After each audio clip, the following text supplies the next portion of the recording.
Hey, I got a music geek question though for the producer of the show.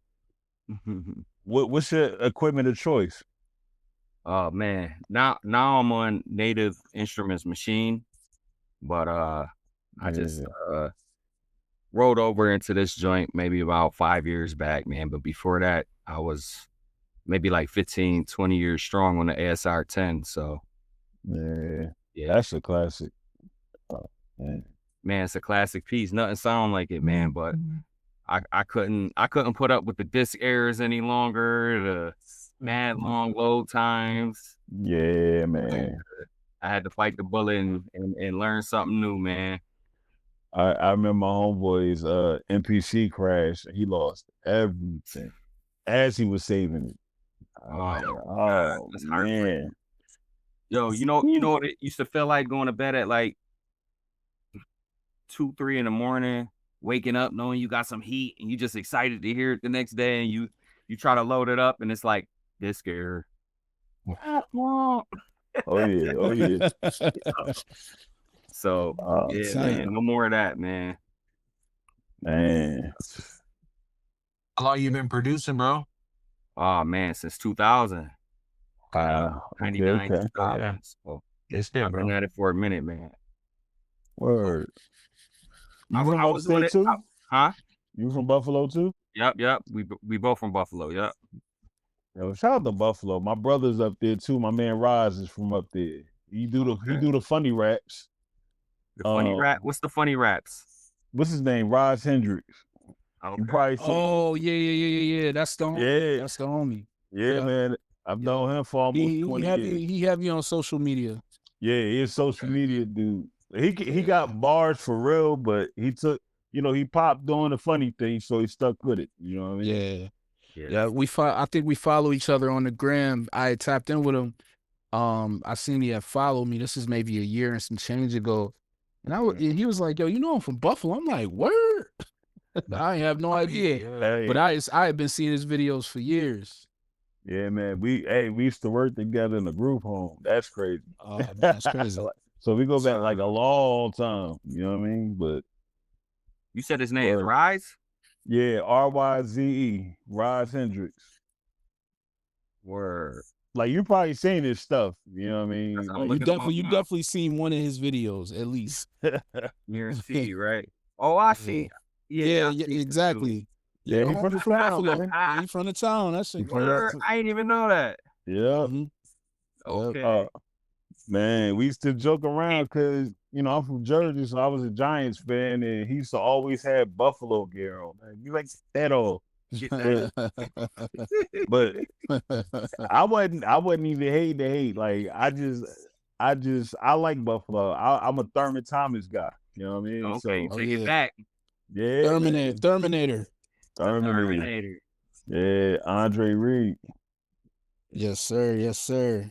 It's funny, man. Now Andre Reed, man, he be at the game. He be walking amongst the people like a regular Joe now. It's crazy. Like, that's straight right there, man. Just chilling, like. One of the best all time, yo. Yeah, definitely. Tone is a fire producer, but also for our album, he mixed and mastered the whole album. You know what I'm saying? So with my arm, man, I ain't. Well, he didn't want to do it, but he did it. I wish that's the skill. I wish I had the patience. Like I didn't want to be a rapper or nothing. I wanted to be an engineer, man. Like, oh man, I didn't do that, man. You know what it was? It was the fact that we was getting some sloppy mixes back, like some rough mixes, and we was like, wait a minute, man, our rough sound a little tighter than these. So it's like, I think we got a better grasp or understanding for what the direction of the sound we want. You know what I mean? Yeah. And that's what made sense the most. You know what I mean? So I just went ahead and, bit the bullet. Word. Yeah. But I'm glad I did. Shaheem Reed, the Rap All Wrestling Podcast. I'm here with my regular cohort, Nick 816, E Will, big up to Ari, the Oracle, Spiff TV, They're in parts unknown right now, but we do have some guests today, which everybody's excited about. My man Jay Skees, ILLTONE. What's up, my brother? Peace, peace, peace. What's going on? These guys are reputable, formidable tag team in their own right. They going for the tag team belts with all this music they putting out, man. What's up with y'all, brothers? How y'all doing? Most definitely, man. We getting ready to put out this, the good part, man. We getting to the good part of the, what I'm saying, what we've been cooking up. You know what I mean? No doubt. Now? Tell me, what is the good part about collaborating with somebody for an entire project? I think the thing with me and ILLTONE, man, like we just over the years we've been working together since 2022, and over the years we kind of built like this trust where it's like, Tone, he's not afraid to tell me certain things and suggest certain things, and I'm not afraid to listen. I'm not, I don't have a problem with listening. And I think with locking in with Tone, it was really a lot of times where, he might have something on his heart that he wants to tell me, like, yo, I think maybe we should approach it like this, or he might have an idea for a verse or for a song, and I'm the one that's doing the rapping, but because he's making the beats, he might hear something. So I think the best part, the good part of it, is just being able to just have that bond, have that trust, and just create together, and just knowing that we're both trying to make something that's dope, and that's something that people can digest and people can appreciate. So knowing that we both had the same goal in mind, it's just like, yo, two heads is better than one, so we're gonna come together and make something ill. Yeah, absolutely. Yeah, man, just to segue off what he said, man, it's just, man, it was just a big trust thing, man, working together and just building trust and throwing ideas. He didn't say yes to every idea I had, you know what I mean? And vice versa, but we just got more ideas to throw in the pot, pick the best ones, and it's never a thing about pride, you know what I'm saying? It's about putting the music first, you know what I'm saying? So yeah, that's where I think we got a good thing going, you know what I mean? I know y'all both go back when it comes, this is the Rap on Wrestling podcast, and I know your taste in the wrestling culture goes back several years. I know y'all could take it back to Iron Sheik and Ted DiBiase, of course, rocking Stone Cold. I'm gonna ask both of y'all, if you guys were actually a wrestling tag team, who would be the equivalent of who you would be? Like, what tag team is most like the two of you guys? I'm gonna just say off top, you gotta be the Dudley Boys. I'm gonna just say off top, okay, because the Dudley Boys, they was flying off the ropes together. One dude was lifting somebody up, the other one was coming through with the, DDT. One was black, one was white. You know what I mean? Them boys was dirty. You know what I'm saying? Like, that's me and ILLTONE. If I had to say, we the Dudley Boys. Yo, I think we got the name of the next project, yo. Oh, that's it, man. Nah, for sure. Oh, that's what's up, man. That's fire. I gotta ask both of y'all. We gonna put y'all on the spot, because when we talk to all of our brothers in hip hop, we ask them top 5 dead or alive. Both of you gotta give us the list. Your top 5 dead or alive rap wrestlers of all time. Man. So me, if I gotta say my top 5, matter of fact, I'm gonna start from the bottom. Number 5, I'm gonna go Jeff Hardy. You know what I'm saying? Okay, gotta go Jeff Hardy. Jeff, man, because Jeff was, you know what I mean? He was part of the Hardy Boys, you know what I mean? Like, back in the day, I just remember, like, you had Jeff Hardy, you had, what was the other one's name? Matt Hardy. Yeah, Jeff and Matt, like, them boys was always doing flips. They was the young boys too. So, back when I was watching wrestling like heavy, they was the young boys that just came in, and, like I said, they was flipping off the ropes. They was bringing a lot of energy to the sport, I felt like. So, for me growing up watching them, I was like, that made me kind of appreciate the sport a lot. You know what I'm saying? Yeah. Number 4 for me, I'm gonna say Kurt Angle. Because Kurt Angle always had dudes. He was throwing dudes in all type of submissions, that ankle lock. Like he was slamming, suplexing dudes all over the place, man. Like I always rocked with Kurt Angle. I know for a minute when I was watching wrestling for real, like I think he had turned heel, you know what I'm saying? So people wasn't really rocking with him for a minute, but I always just rock with Kurt Angle, you know what I'm saying?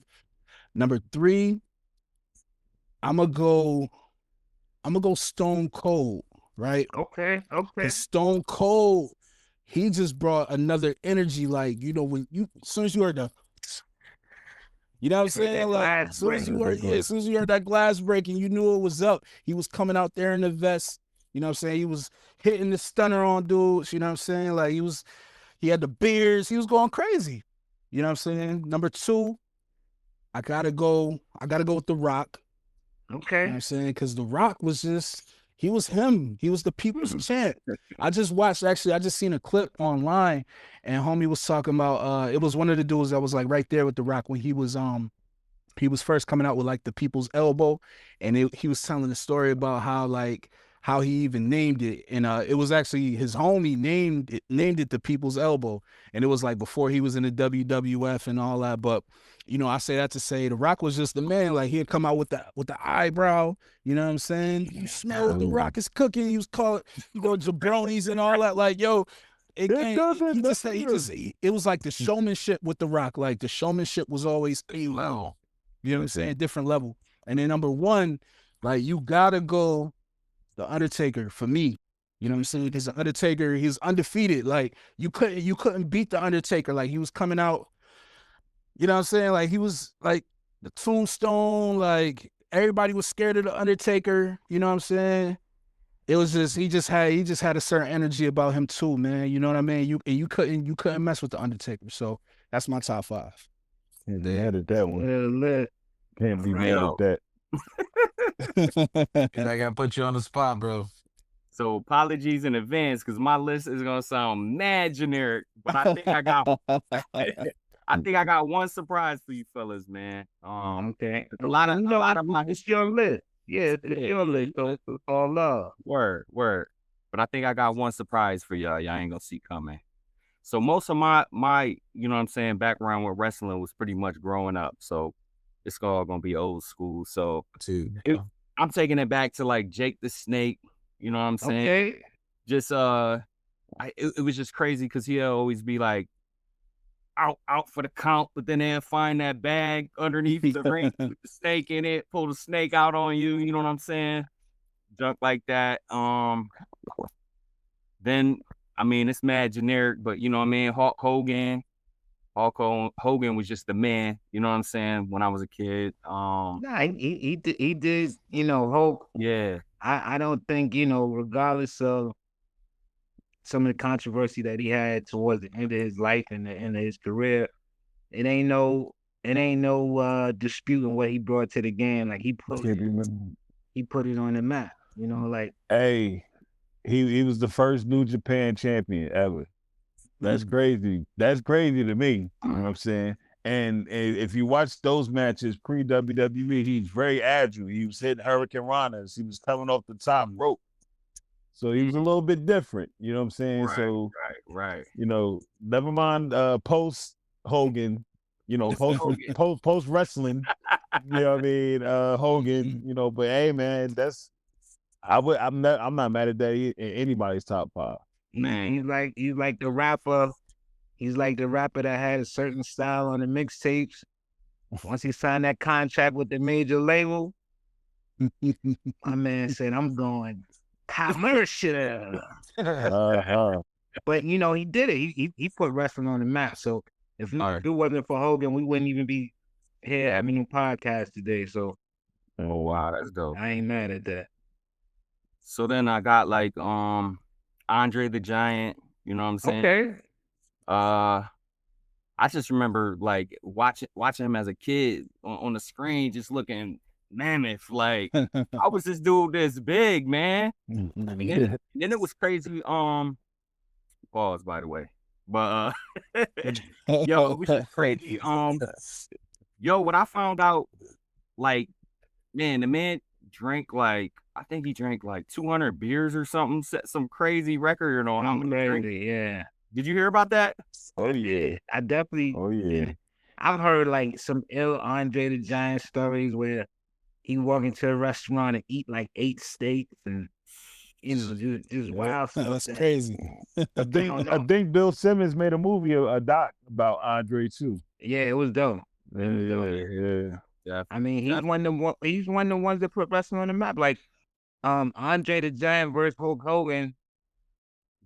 That was like the first mega match to me in wrestling that got the mainstream attention where you didn't need the outside power of A celebrity. a celebrity. You know what I'm saying? WrestleMania 1, of course, you had Mr. T, you had Muhammad Ali, you had Cyndi Lauper, who had the biggest song and biggest album at the time.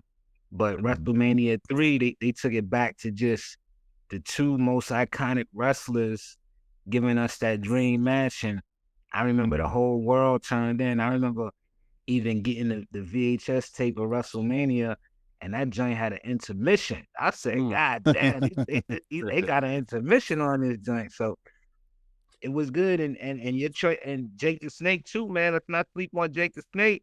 Listen, I tell people all the time, if we did a top 5 finishers of all time, the DDT is my favorite finisher of all time. Yeah. To me, it's the most devastating. It's a move you shouldn't ever be able to kick out of in any form of fashion. Yeah. And Jake is a legend. And shout out to Jake. When I first moved to Georgia, I used to go with my mans to a cigar lounge. And Jake used to just be in there chilling. That's crazy. Chilling.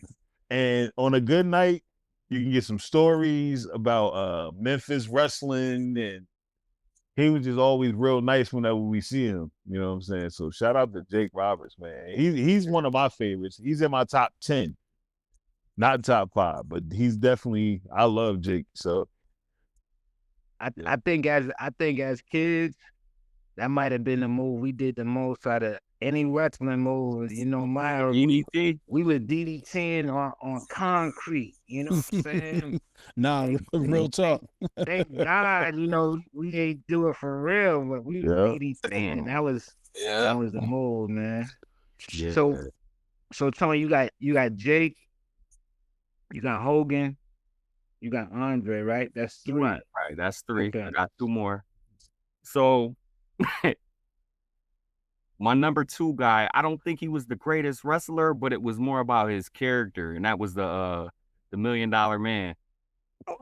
I just that's one of the goats. I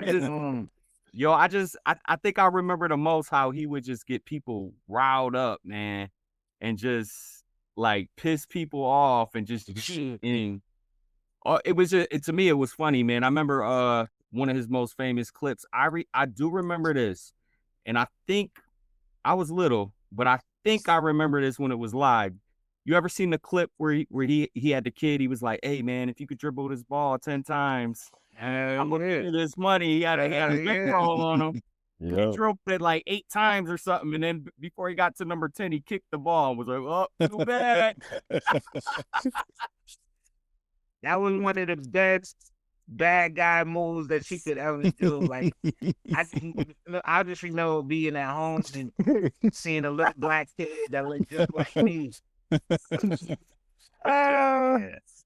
that was the funniest thing in the world. Yo. So he was raw. Just the way he would like piss people off and just tear with his money and junk. But the one and the belt, you can't forget the belt. The belt, the $1 belt. Oh, that was raw for sure. Ooh, still raw. Oh yeah. But man, my number 1 that I said, I think I was surprised y'all because I don't think he was really that popular, but I remember because my granddad used to watch one of them off the beat. It wasn't really like one of the more famous leagues, but Texas Tornado. Oh, Terry Von Erich, come on. Yeah. Oh, Terry Von Erich, man. Yeah. Yo, I just remember the spins he was able to do. Like he had a unique kind of like athleticism. So like his kicks, he would like, I don't know if he played into the tornado theme or what, but to me, he was raw. He was like a good Ultimate Warrior to me, like a good Ultimate Warrior. Yeah. Like, So, and rest in peace. Yeah, he could wrestle way better than the Warrior. Yo, you should Yo, if you get a chance, they did a movie about them. I forget the name of the movie. Iron Claw. Iron Claw, yeah. Zac Efron was the star of it. Really good movie. It's about him and his family. You should watch it. But before you watch the movie, they did think it was an ESPN 30 for 30. They definitely did. ESPN did a documentary on the Von Erich family. It's a Vice too. Vice, okay. It's the dark side of wrestling. Yeah, they got one too, fam. Yeah. Yo, was it ever a rumor? And now I don't know if this was a rumor or what, or maybe I'm just hearing some bad news, but some people were saying like, yo, I think Texas Tornado ended up being secretly the Ultimate Warrior or whatever. Was that a conspiracy, or was that just? Yeah, that was a rumor. Did you ever hear that rumor?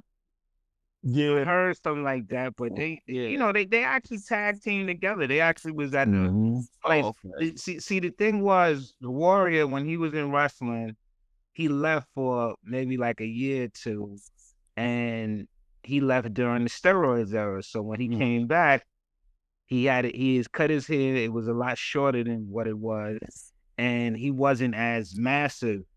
He wasn't as bulked up because he had stopped taking his steroids. Right. So, you got a guy and his face paint was different, and his outfits was a little bit different. He was evolving. So when he came back and he looked so drastically different, some people were saying, nah, that's not the Warrior. He's something else.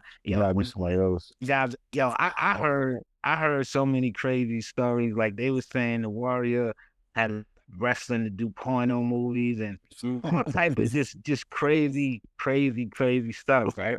But the one thing about him, I would say, because Warrior was one of my favorites, is that you couldn't duplicate the man energy. Like, when he run into the ring, no matter if he was on steroids or not, when he was running to the ring, to me, that's still the best entrance in wrestling. Like that just gets everybody hyped up. That music, down. Start taking them ring rope. Hey, he was my favorite wrestler until I got old enough to know better. You know what I'm saying? Because he had the dopest entrance ever, but that's why he had 2-minute matches. Because he be tired. Man. And my favorite thing, because it didn't make no sense. I remember just being in school talking about it. His promos. We had no idea what he was talking about, but we was with him. Like, we with you, dog. Like, G Hulk Hogan. That's all we wanted. And shout out to Warrior, because my first ever live match was Mania 6 in Toronto. And I got to see Warrior take the belt off Hogan. So wait, you was there? Yeah, man. Shout out my grandfather. Rest in peace. Wait a minute. We've been doing this damn podcast. I mentioned it before. Yeah, coming up a year. I forgot. God, I mentioned it on here before. Yeah, man. Like, people be shocked that my grandfather, one of his childhood best friends, was Junkyard Dog, man. So when they used to come to the tri-state area, my grandfather, he was like kind of like a chaplain for WWE. He was a pastor, so he would go back there, pray with the fellas. I done been at Denny's with Junkyard, with JYD and other wrestlers, man. Like, yeah, I got some experience in life, man. But yeah, man, shout out to Warrior. And I would have given anything to be at that WrestleMania, man. I never. Do y'all remember? Do y'all remember that match, Jay and ILLTONE, when Warrior fought Hulk Hogan? Was y'all still watching around that time? Nah, I don't remember it. Not per se, nah. That's when because me personally, I always hated Hulk Hogan because he never lost. Like, ain't no way he's supposed to be Zeus. In real life, you ain't supposed to be Zeus, dog. Like, it's certain people, it's like, come on. And you got that funky ass leg drop. And I'm like, oh, come on, man. You done beat up everybody. You done broke cages off the chain, and a leg drop ended you. So it was like, so what it sound like, you saying Hawk was on such a tear for so long that he became, man, everybody wanted him to go.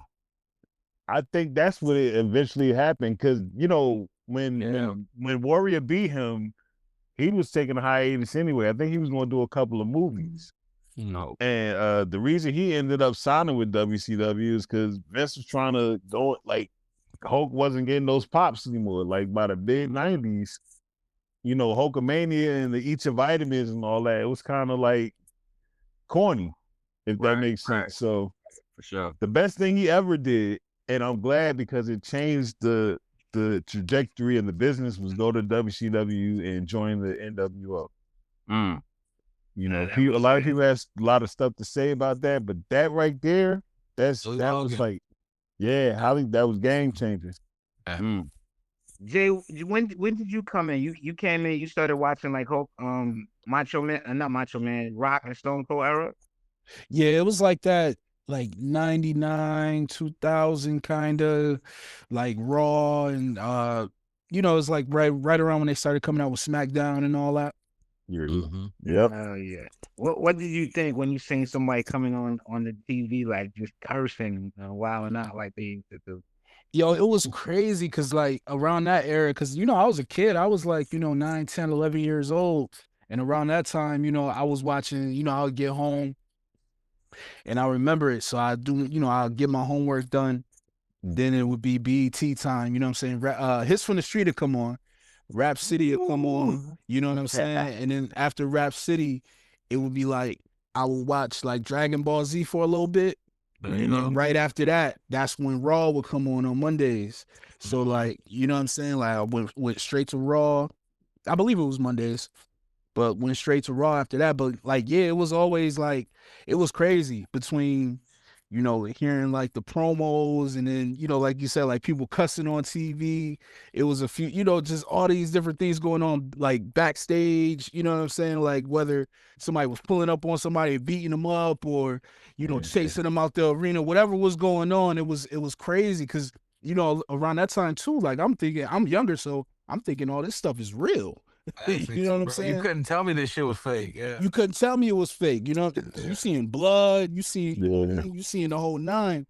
But no, it was dope, man. It was dope at the end of the day. Like, it really was something that kind of captivated me back then. You know what I mean? And we was playing like the wrestling games and all that too, like I think on the Nintendo 64 and on the PlayStation and all that. I remember No Mercy. I remember Vendetta.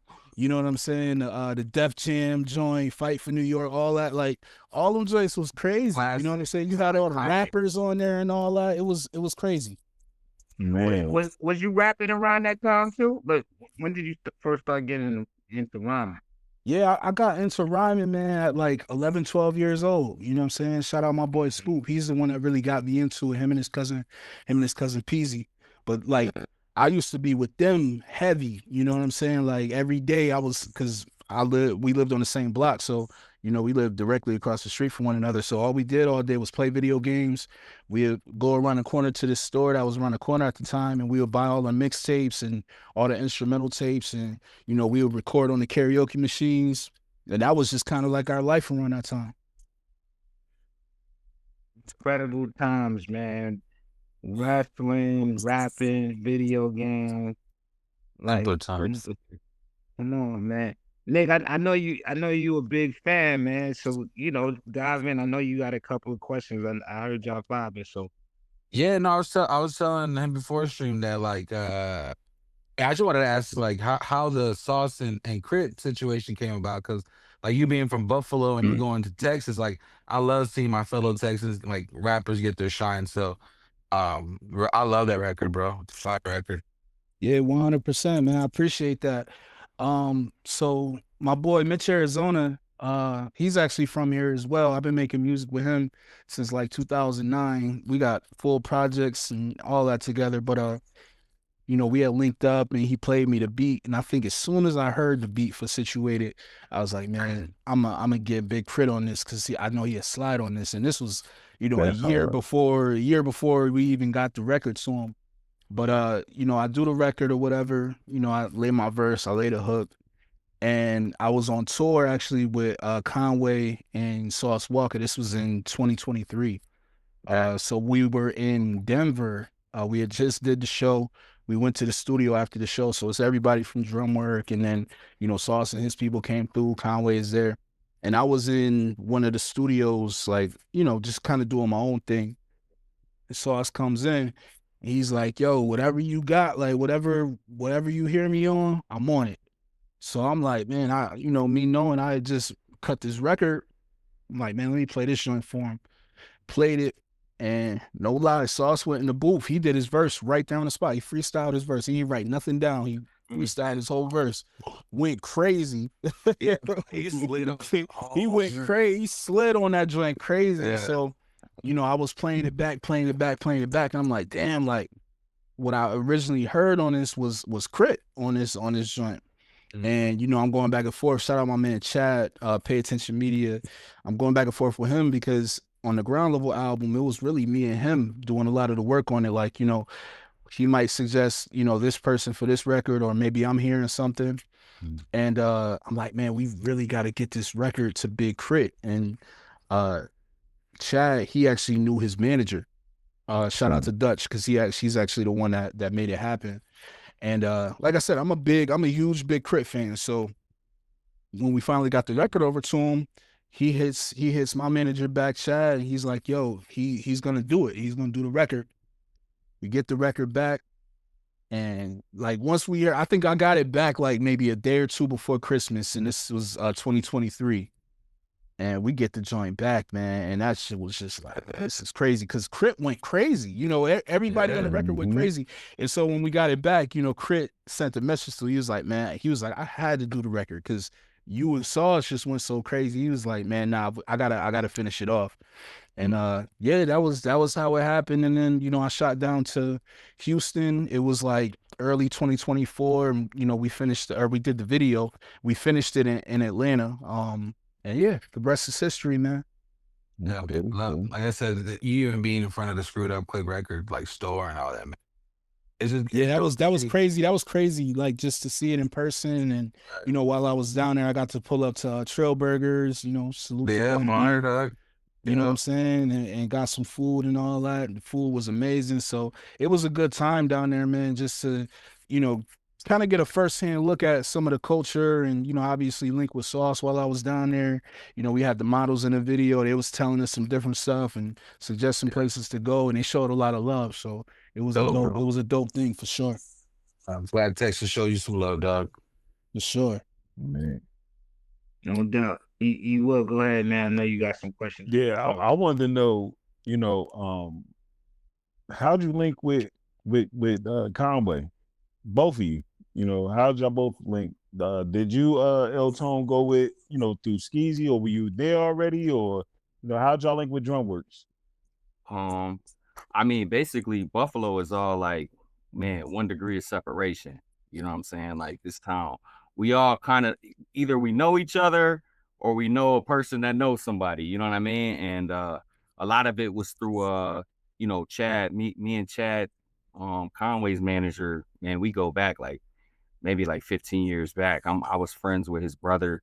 They used to do this joint called Kung Fu Classics, where they used to chop up the karate flicks to the hip hop joints, and they used to put them on public access. Hey, and not to cut you off, Tone, but what's so crazy is I didn't know that, like, that was like a big part of, like, when I was telling you a little earlier about me and my homies that was playing video games, and we would rap on the karaoke machines. We would watch that show, that particular show. That's Chad's brother. Every Friday. That's Chad's brother. I didn't notice until years and years later, after, you know, I got cool with Chad and he's telling me, you know, yo, that was my brother. I'm like, yo, that was a big part of, like, me wanting to rap and, you know, just being a part of, like, everything that was going on at that time, listening to mixtapes and, yo, turn on Kung Fu Classics. You know, they're going to play this, they're going to play that. They used to play a lot of Wu-Tang and things of that nature over the old Kung Fu videos. So it was crazy how that came full circle, for sure. My bad, Tony. Nah, you said it well. So I love history lessons. Say again? No, I said I love history lessons. Like, oh yeah, man. Now I gotta look. I'm going to actively look that up now. So, yeah, for sure. It used to come on after what was the show that DT had?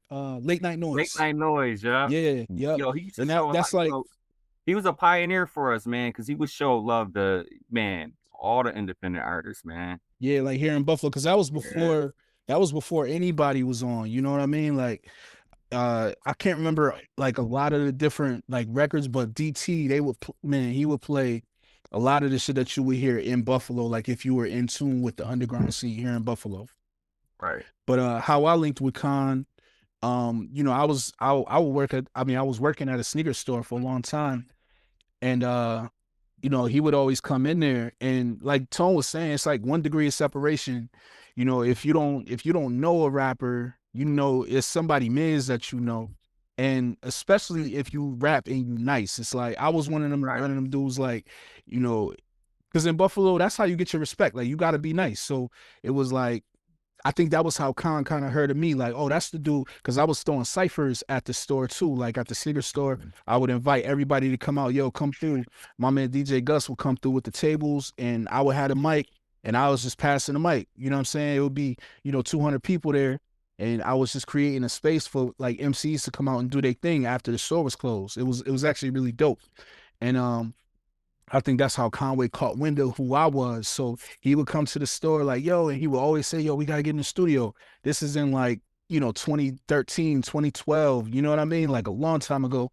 And then so we ended up friending each other on Facebook. And, you know, as I was watching, because I knew West too, like from way back before, like, you know, they really started their rise and stuff like that.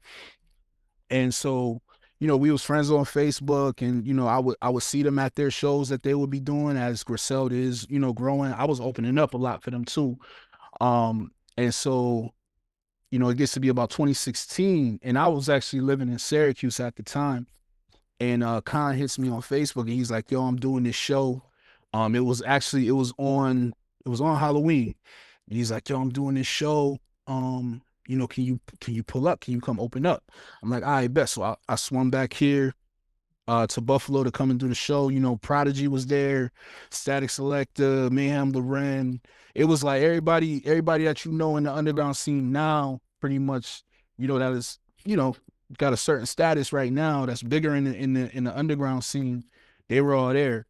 And from that show, like Khan would tell you himself, like I rocked that shit, and there was a lot of people in there that knew the words to my songs, and they was just showing a lot of love. And he was like, from there, like I kind of was on his radar. So if he ever started his own thing, he was gonna fuck with me, because like, you know, the show was so crazy.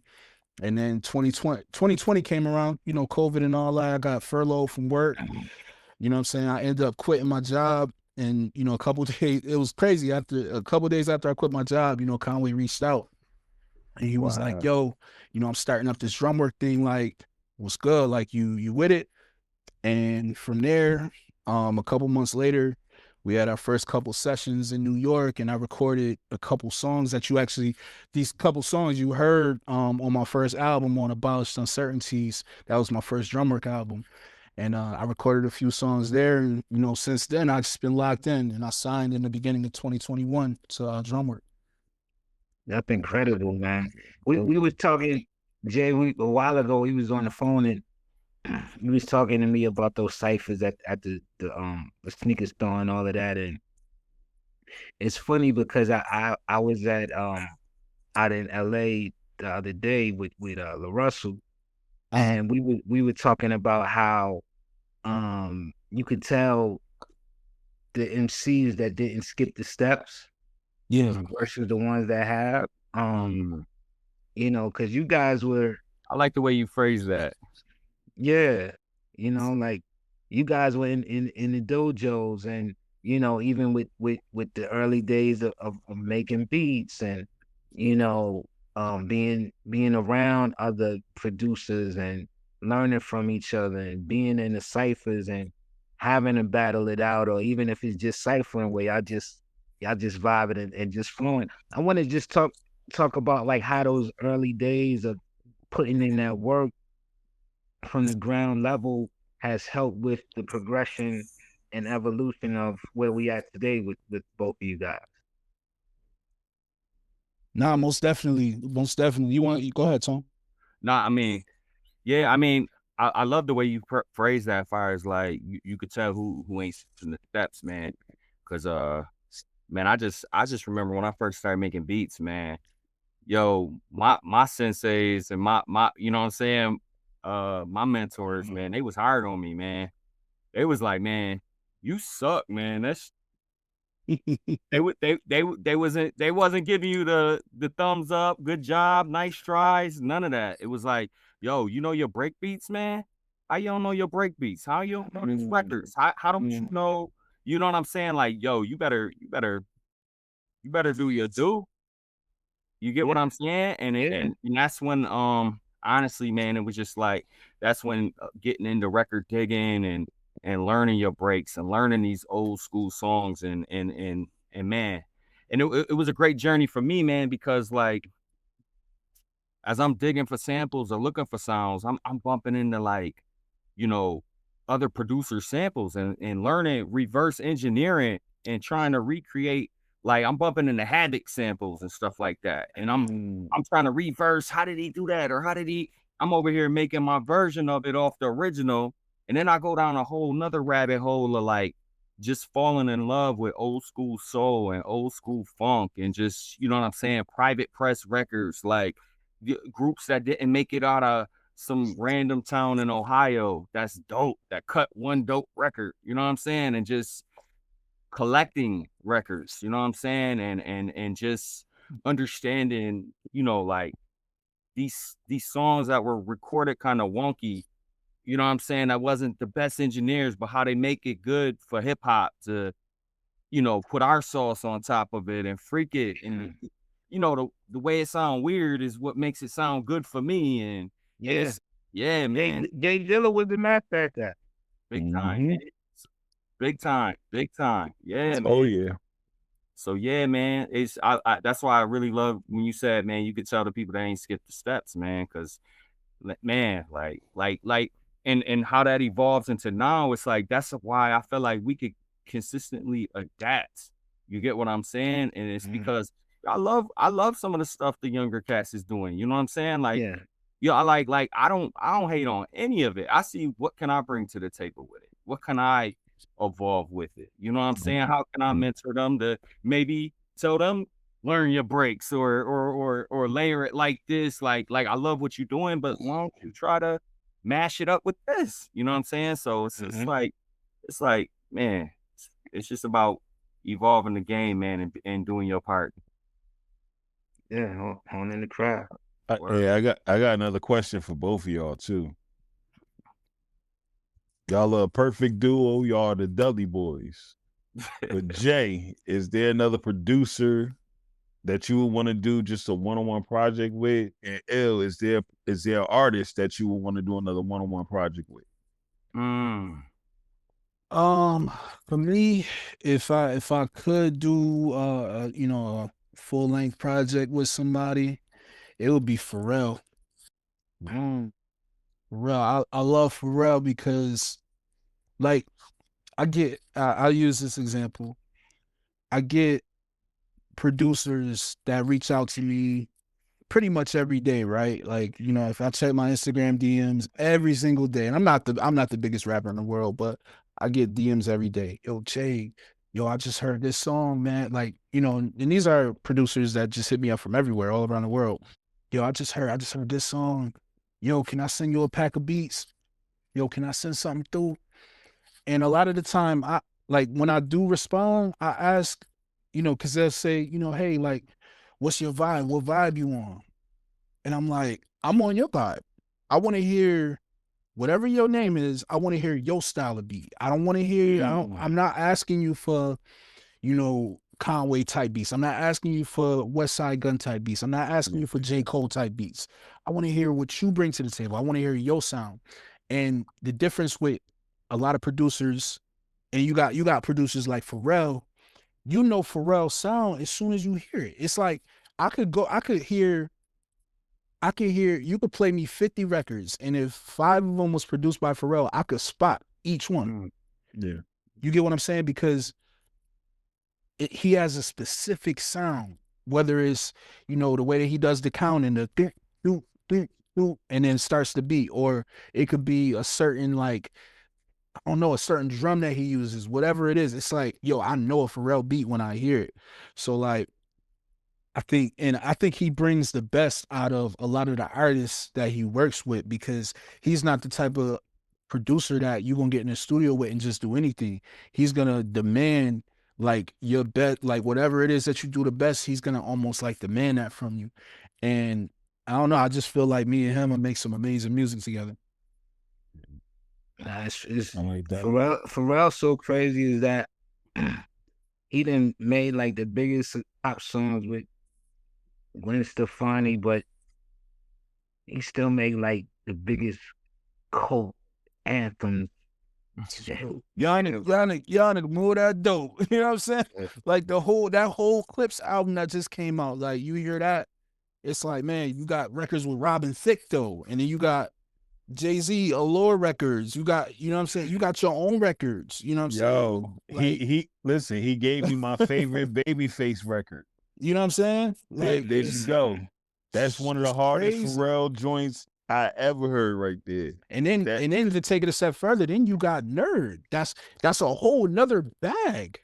So for me, it would be P. You know what I'm saying? P is, you know, to me, is one of the GOATs as far as, you know, just cultivating his own sound that's just super unique, and you know it as soon as you hear it. You know what I'm saying? Yeah. I like it. What about you, Tone? Man, I'm gonna have to it's not one artist, but it's a tag team. So Okay. I probably have to go Ray and Ghost, man. Um, Ray and Ghost, man. Like I would just, man, honestly, man, I would just, man, we had to go somewhere on vacation somewhere, try to like bring back that sound. You know what I'm saying? Man, I'm telling you, that would be a dream project for sure. Yo, I'm still looking for Eddie Bauer MPV because of Ray and Ghost. You know what I'm saying? Definitely boys. let me ask both of y'all this question, because you know we talk about, you know, dream scenarios and things like that, but how does it feel where you guys are in the position where you can manifest these things, man? Like you're in the position now where, you know, you may not could call Pharrell directly, but you could get to him for sure. You know what I'm saying? You may not be able to call Ray and Ghost directly, but you definitely could get to him. And, you know, 5 years ago, 6 years ago, did y'all ever just imagine y'all being in this place where you at right now? Man. Not at all, to be honest with you. Like one thing I gotta say, like, you know, just going back to what you just said, you know, it just, when I think about it, it's like, man, I just gotta have a lot of gratitude, because like I remember, you know, recording that, you know, about my homeboy spot over at his dad crib, and being in the basement, and just, you know, hoping when I put out this album, or I put out this track, you know, I can get, you know, 50 people to hear it, and give me some feedback or tell me that it's dope. I remember doing shows, throwing my own shows, and having 5 people show up, and having to cover the cover the bill for you know, to rent the spot. Like, I remember that. So man, it's just a lot of gratitude, you know what I'm saying? Because I remember what that was like, you know what I mean, at the end of the day. But nah, it's a good feeling to know, you know, just the work that I've put in over all these years has got me in a position to where I can, you know, do some of the things that I've always wanted to do. You know what I mean? Like like I was telling you, I've been making music since I was 11 years old. So, you know, if, you know, 12, 13-year-old Skeeze could see, you know, 36-year-old Skeeze where I am now, I'll probably be speechless. Like, you went where and did what? You got a record with who? And you did what? You went to Paris and you did what? Like, you know what I'm saying? So it's an amazing feeling. But then also, you know, it goes back to, you know, the new single from The Good Part. Yeah. S.W.G.M. You know, you see it, you want it, you got it, it's yours. You know, I see it, I want it, I got it, it's mine. Manifestation, it's all in your mind. I manifested all this over a long period of time, but I manifested it. You know what I'm saying? What the last thing that you saw and you wanted and you got it? The last thing I saw that I wanted and I got it. Let me think. Probably my girl. Okay. There you go.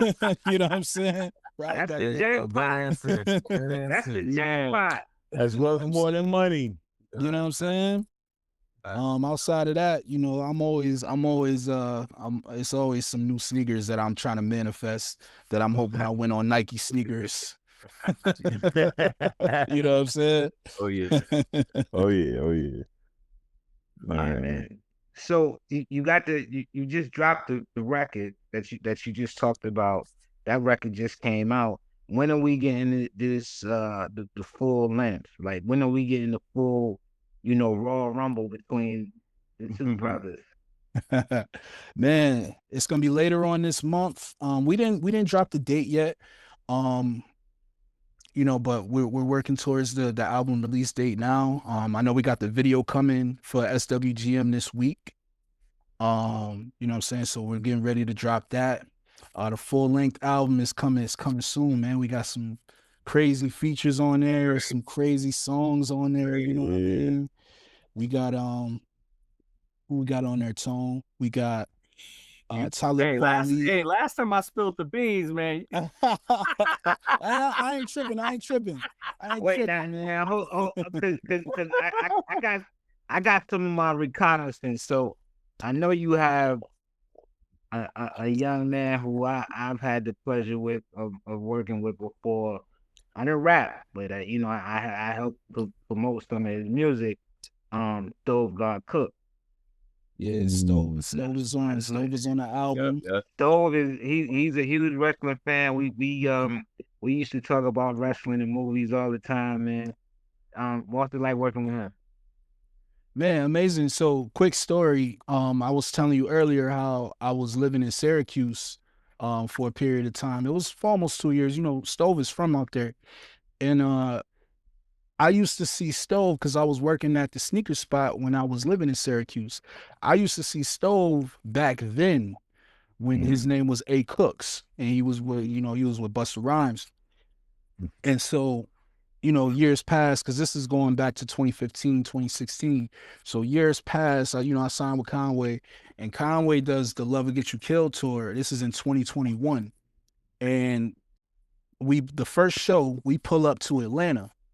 And where we were at, we were at Masquerade. So how it is when you coming into Masquerade, you got to kind of go down a ramp. It's like in the back, and we're coming down the ramp or whatever. I'm with DJ T, and we're walking down, and so I see Stove's. He's got his Sprinter out there, and I see Stove, and we walking up. He like, nigga, yo, how the hell you ain't tell me after all this time that you was rapping? Because when I was living in Syracuse, I wasn't really making music. I wasn't putting music out. He was like, nigga. It's like, yo, you was this nice this whole time and you ain't ever said shit. I'm like, yo, bro, like, I just wasn't on my rap shit. So, to be working with Stove and even just to see Stove where he's at now and doing his shit and like, on the Clips album, he got a classic album, Reasonable Drought. Like, man, salute to Stove, bro, because like he really doing his shit. And I really like I said, I met Stove. This was before all of this shit. So to even, still be working with him and getting him on records, like for him to, salute it and like, yo, nah, I'm doing that shit. And then to really follow through with what he's talking about with everything else he got going on, to fuck with me and ILLTONE, like salute to Stove, because like that's some real shit.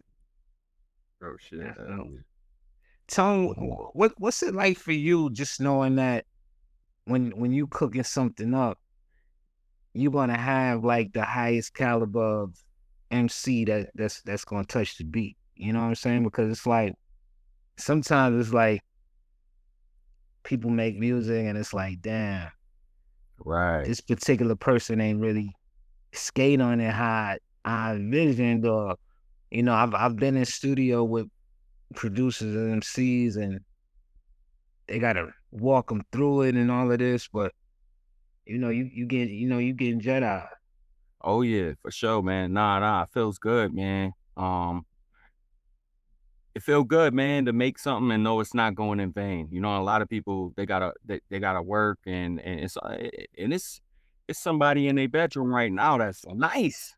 You know what I'm saying? That but I mean, if that's somebody like that that's listening to the pod, man, just keep putting one foot in front of the other. You know what I'm saying? The cream eventually rise to the top, and man, you know what I'm saying? If your work is that work, you know what I'm saying? Eventually you will get them jet eyes, but yeah, nah, but it feel good, man, for sure. For sure. So we know that Conway's on the album. That I don't think that's a spoiler for anybody. You know Conway is gonna jump on there, and we're gonna come back to him. But you also got two other greats, Corey Guns. I've known Corey since he was like 11 years old. He was nice back then when he was like a little kid, man. So, you know, Corey, and you got the great Talib Kweli. I'm gonna ask both of y'all what's it like working with those fellas.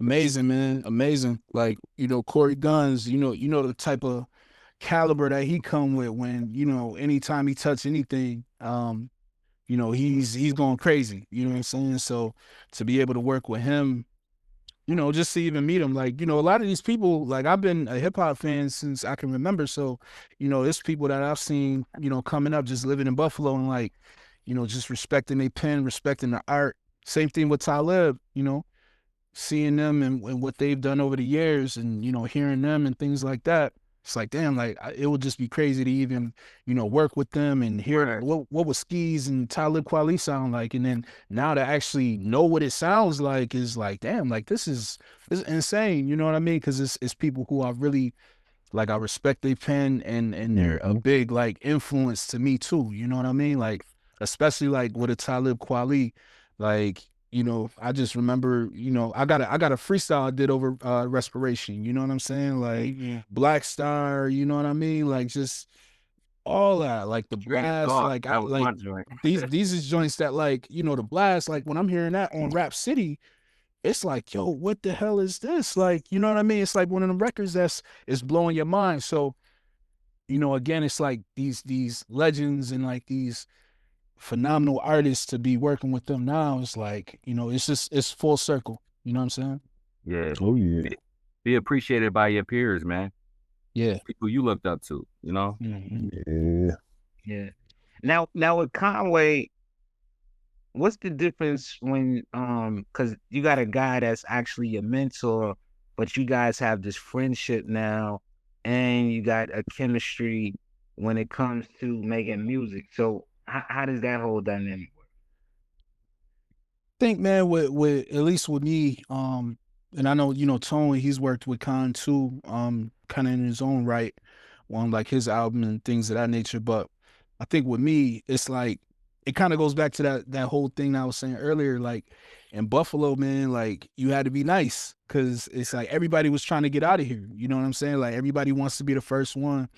And with Khan, you know, he was part of that first wave, and I feel like I'm the next wave. But, you know, we kind of got this thing where I feel like, you know, we push each other to be great. You know what I'm saying? Because it goes back to just that whole being from Buffalo and, you know, yo, you gotta be ill, you gotta be nice. Like, who gonna have the best verse? You know what I'm saying? And Khan, I think naturally is just like he's a competitor. You know what I mean? He not gonna let you just have the best verse on a record. You know what I'm saying? And it's like, man, I gotta push myself to be the best version of JAE SKEESE if I really want to stand out, because I know every time I know what he's bringing to the table. You know what I mean? And I think Khan is he's just a phenomenal artist, period. You know what I'm saying? Like in terms of just his pen, the way that pretty much everything. Like he's a rapper's rapper. You know what I'm saying? And he's a student of this shit too. You know what I mean? Like his favorite rappers, like you probably wouldn't even be able to guess them. You know what I mean? But you could tell by the way that he kind of carries himself as an MC. You know what I'm saying? So, and that's what I do as well. And I just, you know, I strive to just be, you know, at the end of the day, as great as he is. You know what I'm saying? Yeah.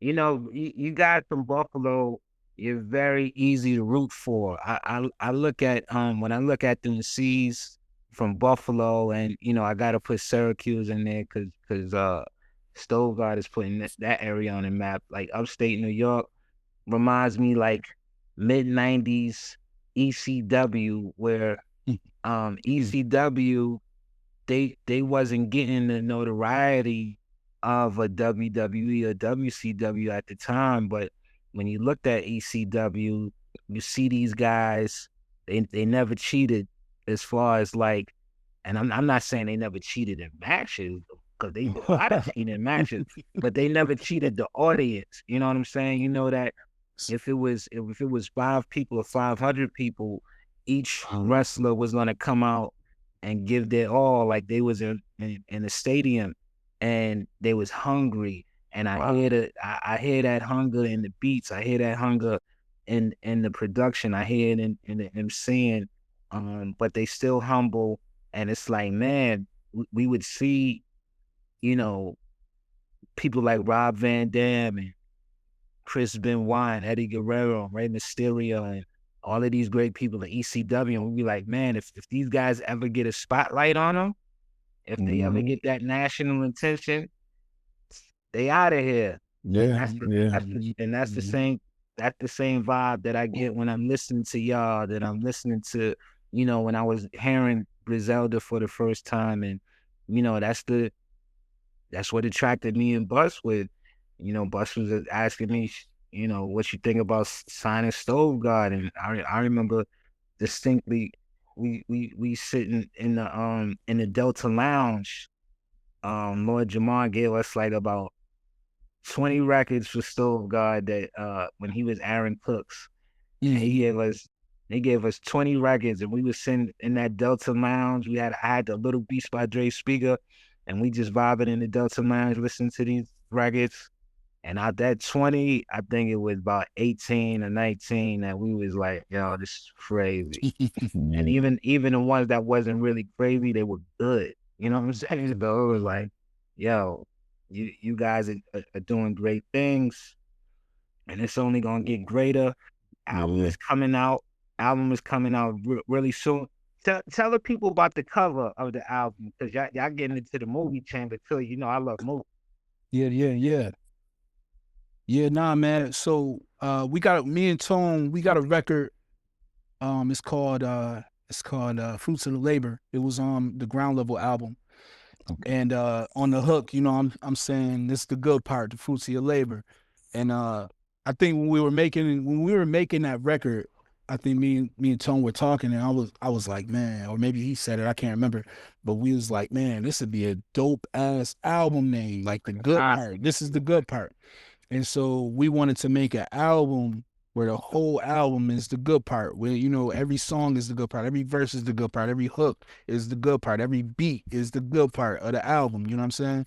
And so we was cooking out, we was crafting, and we was like, yo, it would be dope if we took the good part of, you know, some of our favorite movies where it's you know, mainly like the main characters are a black character and a white character, and we took like the good part of those movies and used that as the album cover. You know what I'm saying? So on the album cover, we got White Men Can't Jump, we got Training Day, we got The Matrix, we got Pulp Fiction, and there's a black character and a white character from each of those movies.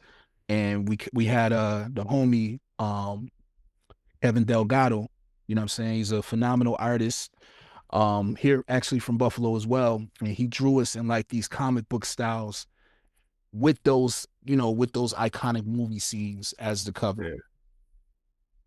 I like that. That's what's missed. Like it's thought that went into it, man. Like that's what we need more of, man. I appreciate that. I didn't even hear it yet, but just the effort that went into it, man. That's what's impressive to me. Yeah, because it's like everything, like not everything, but it's so much like nowadays it's just like microwave. You know what I'm saying? Like it's not really no thought put into it. You saying, right. You know, and no disrespect to any artist, because everything, you know what I mean, it's all art, but you know, these AI mixtape covers and AI album covers, and you know, you got people going on ChatGPT and getting their lyrics written. You know what I'm saying? I've watched people actually say this in interviews. So it's like when you got that in the game, you know, I just feel like with my caliber of MC and, you know, the tone that, you know, ILLTONE sets with what he does, it's like, yo, we got to bring something different to the table, whether it's, you know, in terms of the beats, whether it's in terms of the, the verses, whether it's in terms of the album art and the videos that we put out and the way the way that we promote the album. Like, we just got to do it different than what everybody else is doing, because we could let everybody else give the world and give the culture whatever they want to give them, but we got a different kind of standard that we got to beat. You know what I'm saying? With who we associated with and where we from, and just the whole way that we even got into this. You know what I mean? So we got to set that standard. We got to meet ourselves. You know what I'm saying? Push ourselves further each time. You know what I mean? Right. Yeah. Just to add on to what Skees just said, man, just like this project was like very, very intentional. Like the production selection, you know what I'm saying, the crafting of the lyrics, the different hooks, throwing different things at the wall, like just not settling for like the easy route, down to like the album got to be turned in, and we got a song, and I'm like, yo, bro, I hear a horn player doing a horn solo at the end of this song.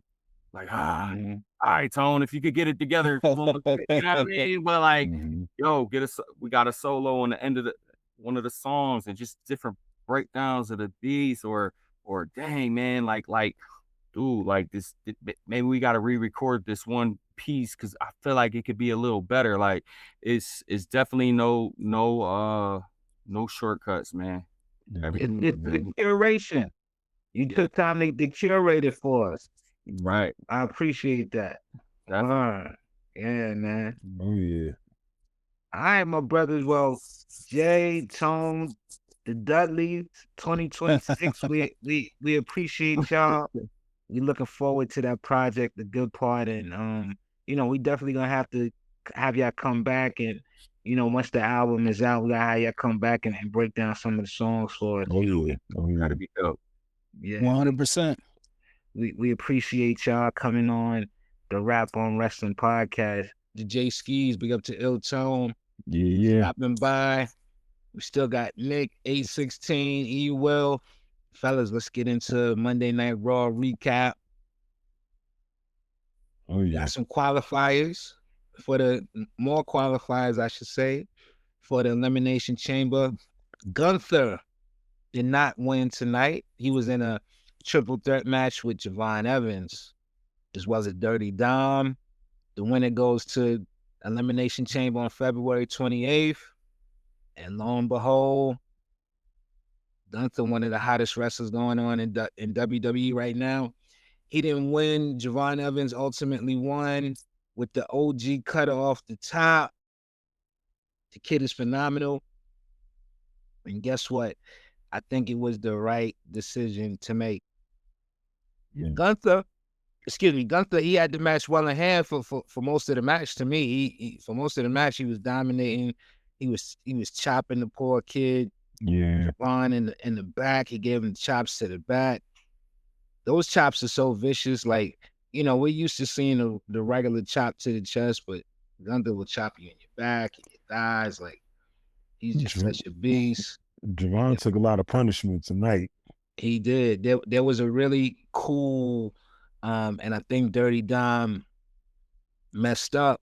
There was a really cool sequence towards the end of the match where Javon, he kind of telegraphed going for the OG cutter off the top rope. He just stepped back a few feet, and then he countered that with a sleeper hold. So when he landed, he didn't land into the cutter. He landed and was greeted by Gunther's arms, putting him in a sleeper hold. Gunther has him in a sleeper. He falls on the floor, and Gunther's literally on top of him with the sleeper hold locked in. Dominic Mysterio jumps to the top rope, hits his frog splash. Gunther's stunned. Instead of just throwing him outside and trying to pin Javon, who took the brunt of the splash, he had the force of his weight and Gunther's weight. If I was Dom, I would have threw Gunther out and then just pinned Javon, but he was trying to beat Gunther, and Gunther quickly recovered. He took him outside the ring, and Dom had this damn ring announcer's hammer, the little hammer from the ring announce. He had it for the whole night, and he was telegraphing that he was gonna hit somebody with it, and when he finally tried to hit Gunther with it, Gunther grabbed. He's like, "You're gonna hit me with this," but Gunther didn't get hit with the hammer, but he got hit with the full ring bell because Dragon Lee came. He got his penance tonight, hit him, and even though we know that Gunther's gonna show up in Atlanta next week, he's gonna want to fight Dragon Lee. He's gonna beat the hell out of Dragon Lee. He might beat Dragon Lee so bad that Dragon Lee may not make it to WrestleMania at all. Dragon Lee got his ultimate revenge because Gunther will not be fighting for a Royal Championship as you know he set out to do. Ultimately, Javon Evans won. He's going to Elimination Chamber. So we have Javon Evans, Cody Rhodes, LA Knight, and Randy Orton so far for Elimination Chamber. So Javon Evans, LA Knight, Cody Rhodes. And who else you said? Randy Orton. And Randy. Okay. And there's one more, right? Two more. Oh yeah. So we'll get one more qualifying match this Friday. Where Cody actually won Friday on SmackDown.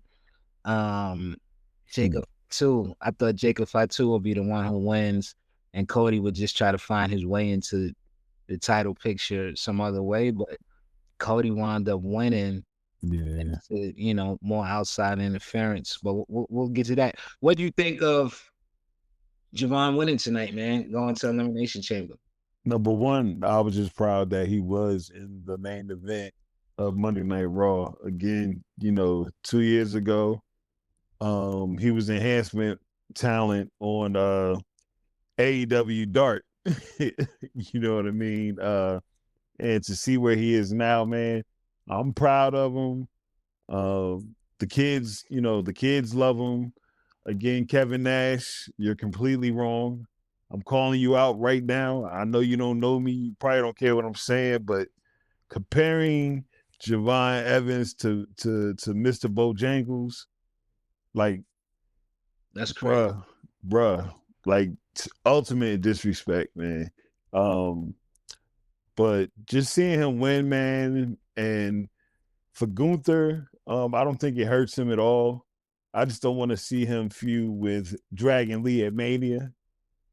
No, I think he's gonna whip Dragon Lee's ass so bad that he's gonna punish him. Be out for a while, yeah. Because you know, maybe next Monday night, or no, I'll even accept Elimination Chamber, him having a match there if possible, if need be, on the pre-show, if that. But everybody looked great, man. I was happy that Dom actually fought. It wasn't to defend the title. But at least he had a match, so shout out to him, man. So you talk about Dom and Dom and defending his title. So they had a number one contenders match for the Intercontinental Championship tonight. Oh yeah. Penta, really dope move too. The springboard Mexican Destroyer. Yeah. What the second El Grande Americano. The original El Grande came out and interfered in the match, but shout out to Penta for winning it. And I think it's time, man. Penta has to win the Intercontinental Championship now. Like, he's been chasing this belt damn near ever since he came to WWE. He's lost cleanly in a lot of those matches, chasing the belt either from Braun Breaker to Dom. I think he didn't he even lose to Jey Uso when Jey Uso had the Intercontinental belt, I think. I believe so, yeah. Penta's been losing a lot. This is the time. And this is the scenario that I see, guys, because we had a confrontation again where CM Punk came out and talked about his match at Elimination Chamber against Finn Balor. Finn came out. This is the first time we've seen his whole team. This is the first time the Judgment Day has been fully intact in a matter of months, in several months. He brought out Dom, and he brought out JD. Big up to JD. He had the snakeskin boots on too.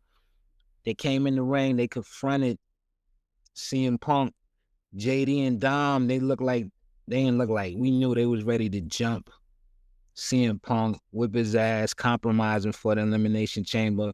But Punk, he played the mind games. He turned his back on the whole Judgment Day, and you could see in his face the manipulation that he was building in his mind to spin on the microphone, and he was just basically was telling Finn in a nutshell, like, yo, you can't beat me on your own. You can't beat me up on your own.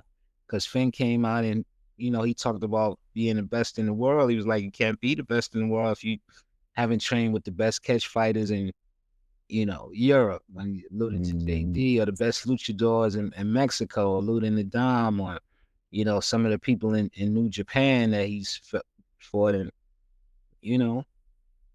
Punk, the master of manipulation. He's saying, I'm the best in the world because I do it on my own. Can you beat me on your own? And you could see the wheels started spinning. Finn called the dogs off. He's like, nah, don't jump him. Even though his back was turned, you see Punk with a smirk. He left the ring, and before he left completely, I never even saw this in wrestling before. It was dope, but it looked so disrespectful. He threw the damn microphone, and it hit Finn Balor in the chest. I was like, damn, that's disrespect. So how I'm seeing it, guys, and chime in. We get to Elimination Chamber because the mind games work, because later on in the night, Finn told both Dom and JD, when it comes to Elimination Chamber, I am going to do it on my own. I don't want you guys interfering. JD got pissed. Him and Finn got into a little spat.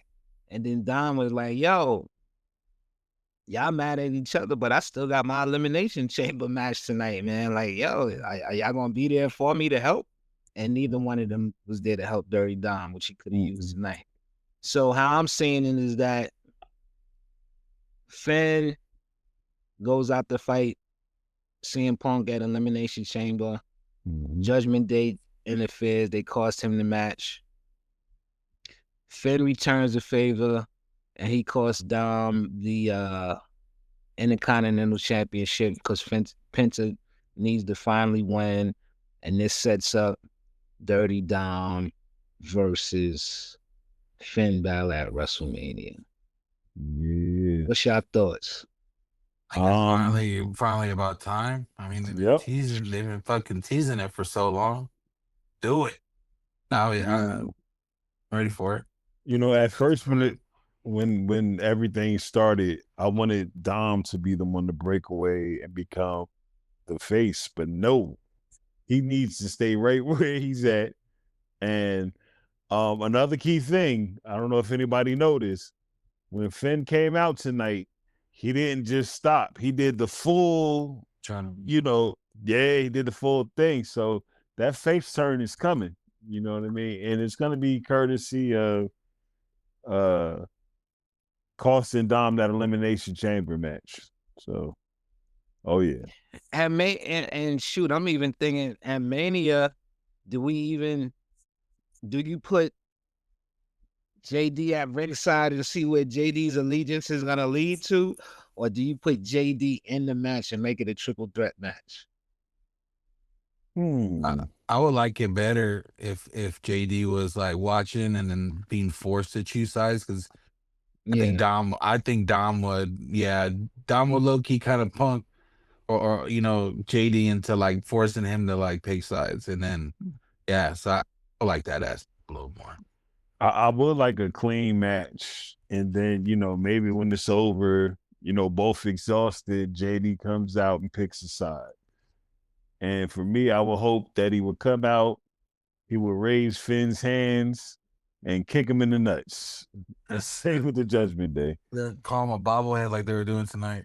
There is no such thing as a clean match when Dirty Dom is involved. So forget about it. No, well, let me take that back. A one-on-one match, not a clean match. You can be cheating and stuff, but I just miss straight one-on-one matches without the interference. They can use a lot more of those. With your 1v1. So The ladies, Asuka, she beat Natalie, Neidhart, Natalia, and Bailey. Not really a surprise here either. It's not a lot of surprises to me in these elimination chamber qualifying matches. I kind of wish they would just announce the people instead of the qualifying matches, but I see why they doing it.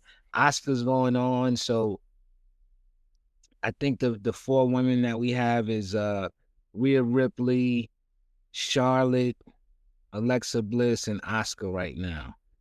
Very, very formidable elimination. Oh no, I'm sorry. Charlotte is not in it. Tiffany Stratton is in it. Yeah. So it's Rhea, Tiffy, Alexa Bliss, and now Asuka. Looking really strong. And well, what do you guys think about Asuka being in it? Oh, that's great. Asuka's box office anytime she's in it.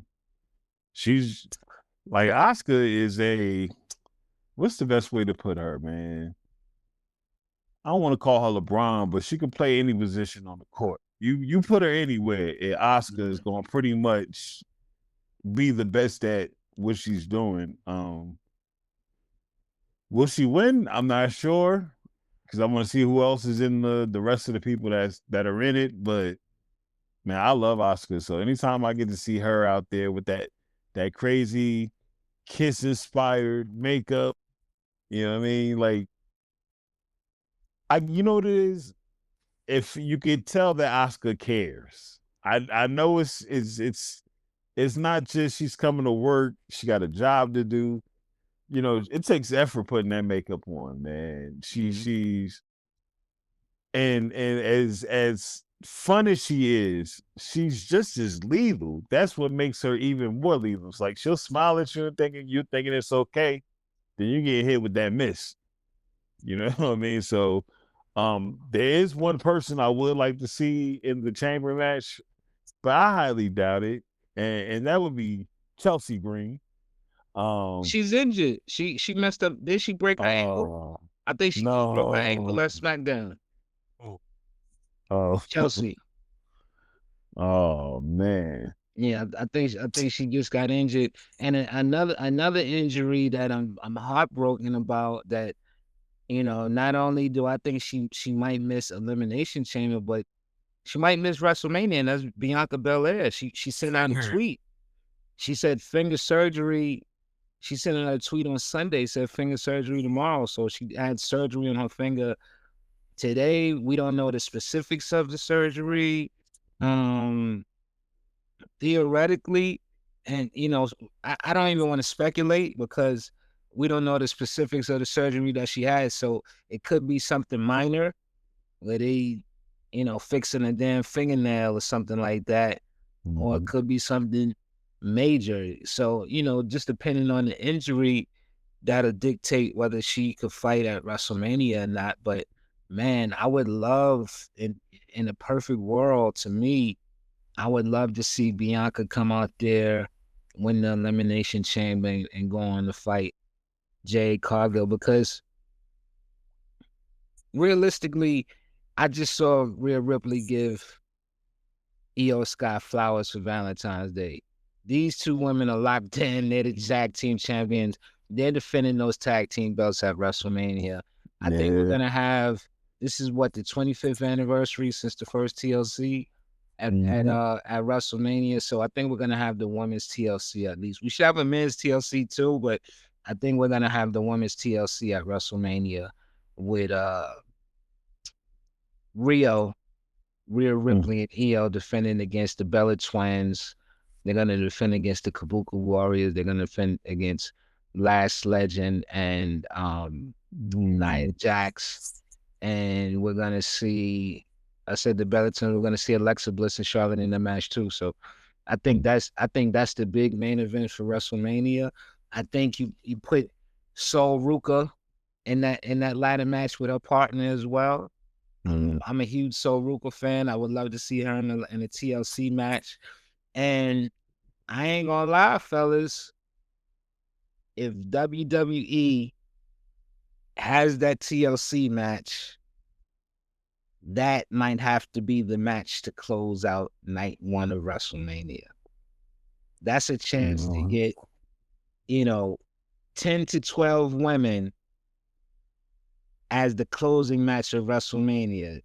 And it's a tag team match. I think that would be a powerful statement to see all these beautiful women, all these talented women, all these fierce women, main event WrestleMania, at least for one night. So I think that would be dope. Go ahead. I'm not mad at that at all. It will be different than, how you would think the main events would be. And yeah, again, that's a step in the right direction for women's wrestling. That's a step in the right direction to kind of like boost the reputation of the company right now, So it's not in the best position with how they've been presenting the women lately. So why not do it with that? And like you said, it would be the anniversary. Would it be the anniversary of the first one? The first TLC match? WrestleMania TLC match. I don't necessarily agree that the women haven't been shown in a good light, because I think this tag team division is hot. I think the women's tag team division is way hotter than either one of the men's tag team. I think the women as the tag team, I'll take that back. They doing way better than what the Usos. Now they had to fight division tonight, and I think that's going to be a tag team match at WrestleMania. Listen, Reed and Austin Theory. I love Jimmy and Jay like the next person, but they gotta stop doing so many Slim Jim commercials and cricket commercials and do some more practicing in the ring. It's starting to kind of be like a joke.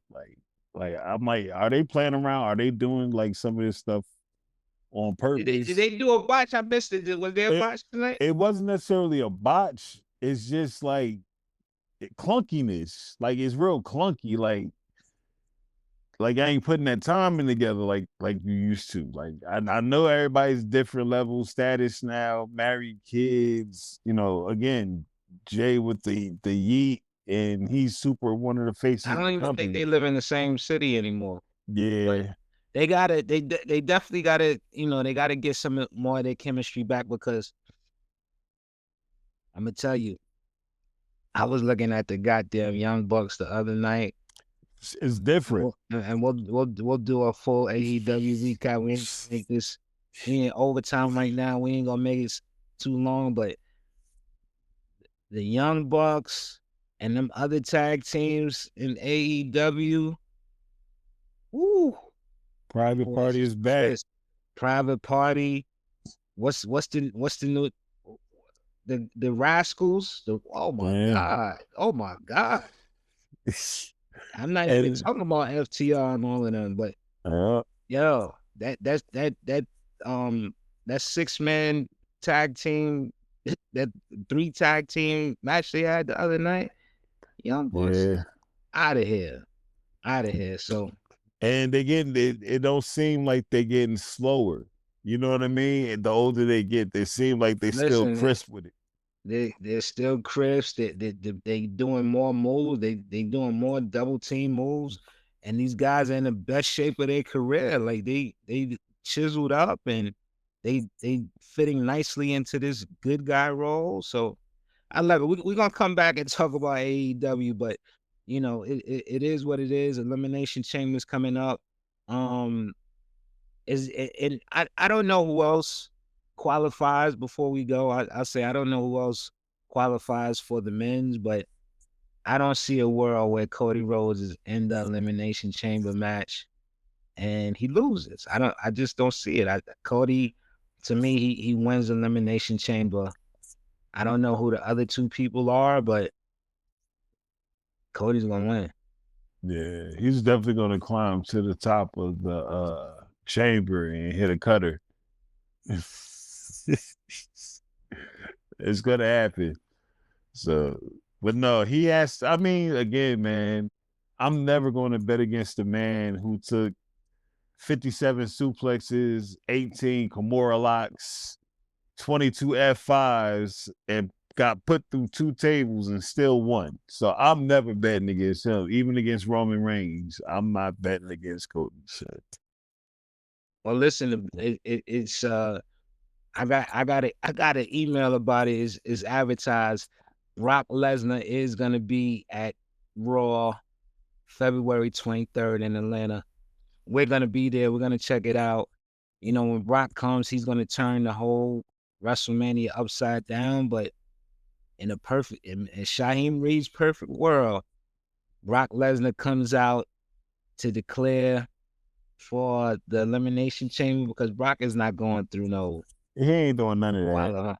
He comes out to declare, and we just hear the music. Over. It's